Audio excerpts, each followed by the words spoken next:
Ja, einen schönen guten Morgen. Herzlich willkommen, liebe Freunde, besonders liebe Mercedes-Freunde zu unserem neuen Dreh hier in Beuerberg. Heute winterlich verschneit, aber wir haben heute Morgen wirklich ein ganz besonderes Auto für euch. Ihr seht, hier ist überall noch ein bisschen Schnee dran.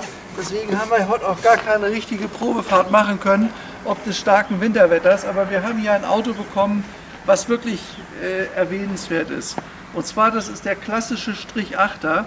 Aber das ist nicht irgendein Strich-8er, sondern ein Mercedes 250-8 mit einer ganz tollen Ausstattung. Ich habe selber, als ich 18 Jahre war, einen Strich-8er gehabt, aber ein 200 Diesel, noch so mit Vorglühnern, ratatatatat, dann schüttelte sich das ganze Auto. Der hatte 55 PS und wenn er einen guten Tag hatte, ist er genau 121 Stundenkilometer schnell gewesen. Das Auto hier ist was ganz Besonderes und ich zeige euch jetzt mal warum. Der Wagen ist nämlich aus zweiter Hand. Wir haben einen originalen Pappdeckelbrief zu dem Auto und der Wagen ist vollkommen original. Jetzt habe ich gerade gesehen, ich habe vergessen, die Lichter auszumachen. Das wollen wir mal machen. Jetzt haben wir nämlich hier gleich eine leere Batterie, das muss ja nicht sein. Ist damals alles noch nicht elektrisch-automatisch ausgegangen, das musste man wie gesagt alles per Hand machen.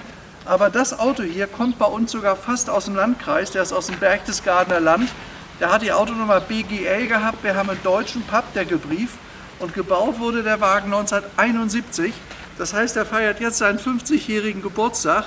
Und ich sage mal, ich kenne eine Menge Leute, die stehen mit 50 nicht so gut da wie er. Warum? Also einmal das Schöne an dem Auto, er ist komplett in schwarz. 1971 war ja schwarz die Taxifarbe. Vielleicht einige wissen das noch von euch, später ist das dann alles beige gewesen. So sind früher die Taxis rumgefahren, aber das war in der Regel 200D oder 220D, also Diesel. Und die hatten 55 oder 60 PS. Er hier hat eine 6-Zylinder-Maschine. Das ist was ganz Besonderes. Er hat 130 PS mit 2,5 Litern Hubraum und hat es damit geschafft, eine Geschwindigkeit von 180 Stundenkilometer zu erreichen. Jetzt hier mal vielleicht zum Interieur. Die Ausstattung bei dem Auto finde ich einmalig und die ist selten. Er hat originales cognacfarbenes Leder.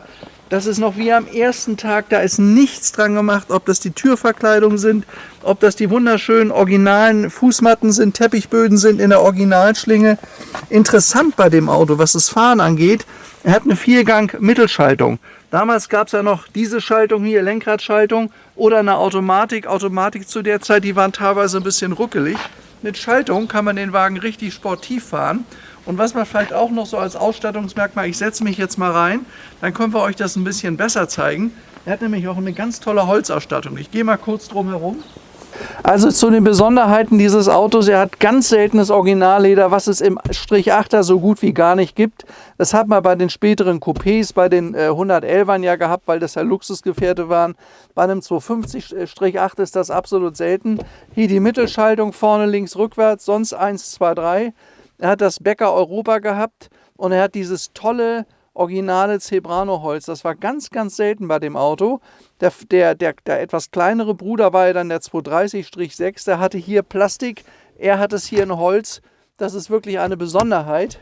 Zebrano-Holz. Dann die normalen Kilometer, wenn ihr einen 200er gehabt habt zum Beispiel, der ging nur bis 180. Der Tacho R ging hier über 200, weil das Auto für diese Limousinen, also als Limousine ziemlich schnell gewesen ist. Hier ist die Kienzle-Uhr und hier sind dann die normalen Anzeigen, Tank, Öl und Temperatur. Interessant, dieses Handbremsthema, wenn ihr da unten den Hebel tretet, das hört man knacken, dann musste man hier oben dann ziehen im Armatur mit Wumm und dann hörte man die Handbremse war los. Das war so klassisch.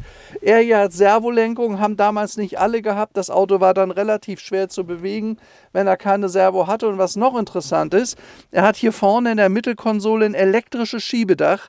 Sehr selten. Also das Auto hat eigentlich alle Ausstattungsdetails, die ihn unglaublich interessant machen. Dieses tolle Zebrano-Holz, dieses wunderschöne originale Leder. Und was er noch hat, was 1971 nicht Serie war, sind diese tollen Kopfstützen. Hat es auch nicht Serie gegeben, muss man sich alles extra bestellen. Das gleiche auch mit Gurte, die hat er hier auch. Er hat also auch Gurte und hat hinten auch Gurte. Das Auto ist eigentlich super ausgestattet. Und wenn ihr jetzt hier vorne nochmal in die Tür reinschaut, er hat sogar Zentralverriegelung. Das könnt ihr an den Gummischläuchen hier vorne sehen. Das ist ein Auto, was sehr gut ausgestattet ist. Ich ziehe jetzt mal vorne den Hebel. Dann schauen wir uns mal den Motorraum an. Die schöne 6-Zylinder-Reihenmaschine. Ja. Also bei dem Auto fühle ich mich richtig ein bisschen zu Hause, weil ich den als Fachstudent ja gefahren habe. Das ist der Motor, befindet sich auch wie alles an dem Auto in einem ganz außergewöhnlich guten Zustand. Rein 6-Zylinder, ich meine, wenn man so einen Wagen fährt mit Automatik, weiß ich, dass die 14, 15 Liter verbraucht haben. Mit Schaltung kann man ihn vielleicht fahren, wenn man gemächlich fährt, zwischen 10 und 14. Ist aber nicht ein Auto, was er mit 8 Litern fahren konnte, das geht nicht. Aber schaut euch das mal an, völlig rostfrei. Hier sind sie alle angefangen zu gammeln, da drüben auch. Also das Auto ist nie im Winter bewegt worden, der ist heute noch, man kann fast sagen, wie so ein Jahreswagen. Das habe ich beim Strich 8er ganz, ganz selten gehabt, dass ein Wagen so einen tollen Zustand hat. Das ist sicherlich einmalig. Also wir haben am Scheckheft gesehen, dass er mit dem Auto Jahr für Jahr immer nur 2.000, 3.000 Kilometer gefahren ist, hat aber alle Wartung machen lassen. Und das Scheckheft geht auch bis heute. Und da könnt ihr klar sehen, er hat erst 37.000 Kilometer gelaufen, mehr nicht. Und wenn man sich diesen Zustand anguckt, also genauso, wenn man sich das hier jetzt anschaut, das ist ja alles neuwertig, so sieht er auch von unten aus. An dem Auto ist kein Fitzelchen Rost. Das Auto ist wirklich in einem sensationellen Zustand. Wenn man sich überlegt, der ist 50 Jahre alt, das ist schon ziemlich einmalig. Und dann, was ich sehr edel finde bei dem Auto, er hat diese wunderschöne schwarze Farbe, die dem Auto wirklich steht. Und dann noch dazu dieses cognacfarbene Leder, also wirklich klasse. Jetzt gehen wir mal nach hinten zum Kofferraum. Vielleicht auch hier noch kurz was zu erklärt. Schaut euch mal diesen Kofferraum an. Der ist ja wirklich fantastisch. Also ich würde mal sagen, der hat hier noch nie diesen Deckel offen gehabt. Das ist das Originalschild. Normalerweise sind da immer Sachen drüber gezogen worden, verrutscht. Das ist wie neu. Also sowas habe ich bei so einem Auto wirklich noch nicht gesehen. Das ist die originale Fußmatte, die es seinerzeit gegeben hat, die Gummimatte hinten. Jetzt schaut euch das hier mal an. Das ist ja wirklich ein Neuwagen. Also das bei einem Strich 8er, der 50 Jahre alt ist, das empfinde ich schon als sensationell. Also habe ich in der Qualität vielleicht 1975 mal gesehen, aber heute nicht mehr. So, hier ist der Tankdeckel bei dem Auto mit einem schönen alten, leicht vergilbten D-Schild. Auch daran hatte man gedacht. Bitte sehr, auch hier die Aufkleber noch wie am ersten Tag. Also man fragt sich wirklich, wie man das in der Qualität erhalten hat. Ich kenne das ja, dass diese Aufkleber noch drauf sind, da guckt man ja, weil das ein Zeichen für Authentizität ist, aber die sind neuwertig und das sind die Originalen, die sind nicht danach drauf gekommen. Vielleicht noch mal kurz was zur Modellpflege. Er hat hinten die glatten Lampen, das Auto ist ja Baujahr 71, ab 73 gab es dann diese geriffelten Lampen, die finde ich nicht unbedingt schöner, aber er hat halt eben noch, das ist eine frühe Ausführung, die dann so aussieht, hat er noch den kurzen Griff, ab 73 gab es dann den längeren Griff. Was vielleicht noch interessant ist, woran ihr einen Mercedes 250 speziell erkennen könnt, das ist nämlich an den Stoßstangen. Es gab ja als Spitzenmodell das Auto als Mercedes 280. Dann sind die Stoßstangen von hier bis hier vorgezogen worden. Und was er als Absetzung zu anderen Autos hatte, zu anderen Strich-8ern, er hatte diese tolle Doppelstoßstange. Das hat erst der Mercedes 250 gehabt, das haben die 230er und die 200er oder Diesel nicht gehabt. Die hatten nur hier diese einfachen Stoßstangen. Da diese Doppelstoßstange ist ein typisches Zeichen für einen Mercedes 250. Und wenn dann noch die lange Stoßstange hinten dazu kommt, dann war ein 280er drin, der dann 160 bzw. 185 PS hatte später. Also das war zu der Zeit, wer sich zu der Zeit an Mercedes 250 in der Ausstattung leisten konnte, der hat ein Vorstandsauto gefahren. Das war wirklich was Besonderes. Und nur mal so fürs Gefühl, so ein Wagen hat damals ungefähr 15.000 Mark gekostet. Wenn ihr euch damals einen 200er gekauft habt, der hat 11.000 gekostet. Das war wirklich eine Luxusausstattung. Er steht heute noch. Und das finde ich so fantastisch an dem Wagen, fast wie neu da. Der jetzige Besitzer ist ein Sammler, den ich gut kenne. Der hat das Auto erworben und der hat den Wagen jetzt mal komplett durch eine ganz große Inspektion laufen lassen. Ja, und jetzt habt ihr hier ein Auto, also was wir hier euch anbieten können, was wirklich klasse ist, gibt es bestimmt selten. Und jemand, der Freude hat an einem Strich 8er, ist das aber eine richtig gute Empfehlung. Jetzt habe ich Platz genommen in diesem tollen Fond hier hinten. Es riecht noch schön nach dem alten rosa Leder, was es ja heute nicht mehr gibt. Die Ledergerbverfahren sind leider verboten. Das ist dieses schöne, massive Leder, was über Jahrzehnte seinen tollen Geruch und auch seinen tollen Glanz behält. Das ist alles original, diese tollen Kopfstützen hier. Auch die Rückenlehnen, alles aus echtem, originalen rosa Leder.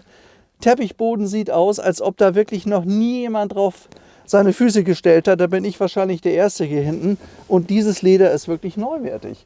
Also es ist egal, wo man guckt, ob man am Himmel guckt hier oben, der Dachhimmel, der ist wirklich in einem neuwertigen Zustand. Hier hängen die oft mal runter, waren sie kaputt gegangen. Ich glaube, das Schiebedach ist auch kaum benutzt worden. Das ist auch neuwertig. Also hier kann man wirklich einen 50 Jahre alten Strich-8er kaufen. In einem tollen Zustand, kein Amerikaner, kein Italiener, ein deutsches, fast erst Handauto kann man sagen. In einem Zustand, ich weiß gar nicht, wann ich sowas schon mal gesehen habe. Den hätte ich gerne mit 18 gerne selber gehabt. Also es wäre eine Sensation gewesen. Aber hätte ich mir wahrscheinlich damals auch gar nicht leisten können. Das Geld habe ich ja nicht gehabt. Ja, was haben wir noch zu sagen? Tolles Auto, Armlehne ist da, die ist auch nicht kaputt. Das ist alles wie neu. Man hat bei vielen Dingen den Eindruck, dass es hier zum ersten Mal benutzt wird. Und allein, dass der Besitzer damals diese tolle Farbkombination auch gewählt hat, finde ich toll.